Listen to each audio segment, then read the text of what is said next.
Tema que causa um debate em filosofia, em psicologia, é um tema muito antigo, muito interessante. Afinal, suas habilidades, as minhas habilidades, capacidade de tocar um instrumento, inclinação para o estudo, elas nascem com você, elas seriam inatas, ou elas são trabalhadas pelo meio, seriam adquiridas. Esse debate é muito antigo, afinal, é a sua natureza ou é a sua formação? É aquilo que você traz quase que no nascimento, ou é a força da sua família, da escola e do meio? Os americanos e os ingleses chegam a falar do debate como nature versus nurture, entre natureza e formação, berço e assim por diante. O exemplo clássico que é dado é Wolfgang Amadeus Mozart, porque no século XVIII, Mozart começa a escrever músicas ainda na infância. Toca cravo com habilidade na primeira infância, compõe para violino, compõe oratórios e já tem peças complexas compostas antes da adolescência. Mozart seria o exemplo do ambiente inato ou da habilidade inata, porém, outros lembram que seu pai era professor de música, que a sua irmã também estudava música, que ele nasceu em Salzburg, na Áustria, ou seja, uma terra de muita atividade musical. Se ele tivesse nascido em uma comunidade, uma cultura, uma época que não cultivasse a música clássica, provavelmente não teria tido essas habilidades. Ao que respondem os defensores da natureza que muitos meninos em Salzburg estudaram cravo desde cedo. Muitos meninos estudaram violino e só houve um Mozart, e que essa habilidade de Mozart não dependia, então, apenas das lições que o pai Leopold dava, ou do emprego com o arcebispo de Salzburg, ou do seu sucesso parcial em Viena. Esse é um debate muito grande. Alguns neurocientistas contemporâneos gostam de dizer que, claro, nós temos uma carga genética, nós temos especificidades genéticas, e essas características vêm conosco desde o nascimento. Porém, como elas serão trabalhadas, como elas serão dirigidas, parecem depender exclusivamente da formação, da escola, da família e assim por diante. Nós temos bons argumentos para os dois lados. Não há uma explicação clara por que um grupo de alunos de mesma origem social, de mesma região e cultura, recebem informações sobre literatura, ou sobre música, ou sobre matemática, e só um se torna excepcionalmente apto naquela característica. Tudo indica que parece haver algo que não dependa apenas do meio, da formação, da escola, da família. Porém, como cada um se relacionou, por exemplo, com a aula? Vamos dar um exemplo. Eu, você e outras pessoas, se tivéssemos a mesma idade, a mesma origem social, na mesma escola, com o mesmo professor. O professor está dando uma aula sobre um tema que nós nunca ouvimos falar antes. Talvez uma aula de geometria. Nunca estudamos geometria, mas imediatamente algumas pessoas teriam maior habilidade que outras, resolveriam os exercícios primeiro, teriam mais intuições, fariam mais links, seriam mais brilhantes naquele conhecimento. Outros teriam dificuldade por mais tempo. Isso seria um argumento para os que defendem natureza, ou seja, algo inato, algo que eu trago, aquilo que a gente chama de ele tem jeito para matemática, ele tem dom para matemática, ele tem talento, ele tem vocação. A ideia de vocação é uma ideia religiosa. Vocare é chamar, a vocação de Abraão, a vocação de Moisés. Ou seja, eles foram chamados por um ser superior para uma tarefa e este ser deu a eles essa habilidade para conseguir essa vocação. Mas voltemos ao meu exemplo. Por acaso você já pensou que mesmo que o conteúdo seja novo para todas as pessoas, tem gente que tem experiências anteriores com matemática positivas?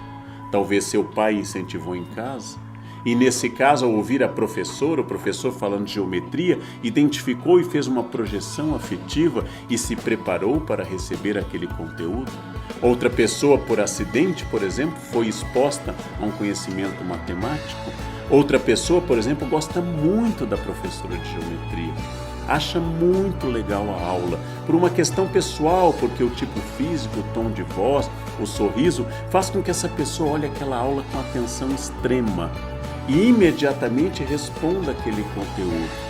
Então nós podemos pensar que mesmo que o conteúdo seja novo para um grupo, eu não consigo estabelecer o ponto zero igual para todos. Todo mundo tem ideias prévias, todo mundo tem relações afetivas prévias, todo mundo tem uma posição diferente em relação à escola, uma posição diferente em relação ao conhecimento.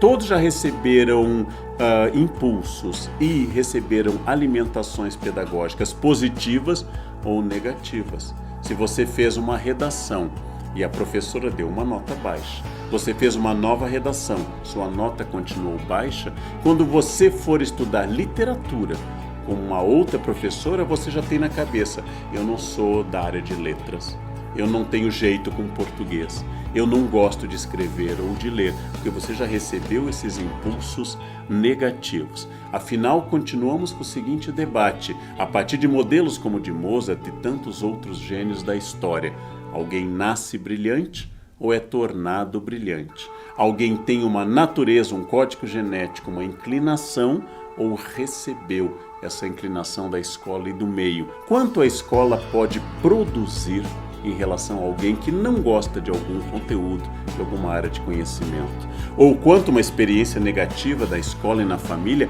pode barrar alguém que tem uma genuína vocação musical? Alguém que dança bem desde a primeira aula que teve de dança. Alguém que toca piano melhor do que outra pessoa, é porque tem algo dentro de si inexplicável e que é a priori, ou seja, anterior à própria experiência da aula de música. Essa é uma questão muito complexa. Mas vamos imaginar primeiro uma saída que não responde essa dicotomia, esse enfrentamento. Se você tem muito talento natural, partindo do pressuposto de vocação, talento natural, nature. Se você tem muito talento natural e não recebe aulas adequadas, não tem uma alimentação mínima, não recebe a quantidade de proteínas que garanta uma atividade cerebral mínima, não recebe estímulos, não importa o tamanho do seu talento, é pouco provável que você consiga desenvolver alguma coisa. E da mesma forma, se eu mesmo não tendo talentos naturais, receber uma excelente formação, receber estímulos muito adequados e tiver condições prévias, biológicas, orgânicas para exercer essa inteligência, é provável que eu consiga mais do que aquela pessoa que não tem essas mesmas condições. Então, o que eu quero dizer com certeza é que, independente do talento natural ou não, nós temos condições sociais, econômicas, familiares, escolares que fazem uma enorme diferença sobre as pessoas. É claro que boa escola faz muita diferença. Como professor há tantas décadas, eu jamais duvidaria do efeito que uma boa aula tem sobre muitas pessoas. O efeito que uma atividade envolvente, lúdica, sedutora tem sobre muitas pessoas. Também sei como professor e também pela minha experiência que uma família que ampare uma boa educação, uma família que tenha livros, que suscite o debate, que revele interesses, que tenha a capacidade de despertar na criança e no adolescente muitos estímulos, facilita muito, enormemente, a capacidade de aprendizado. Pelo contrário, uma família sem nenhum eco, tudo que eu falo em sala de aula não pode ser comentado em casa. A família, pelo contrário, ataca a educação, diz que aquilo não tem muito valor. A família não tem livros, não vê filmes e não debate, não promove viagens, não estimula a curiosidade e ainda ataca o valor escola e o valor educação. É muito difícil que esse aluno tenha um desenvolvimento a esse respeito. Então o que eu estou dizendo é que não importa se você segue a teoria da natureza ou da vocação, se você segue a teoria da escola ou desse nurture, você, com uma boa escola, com estímulo familiar, com condições sociais e econômicas boas, pode fazer muito para um aluno.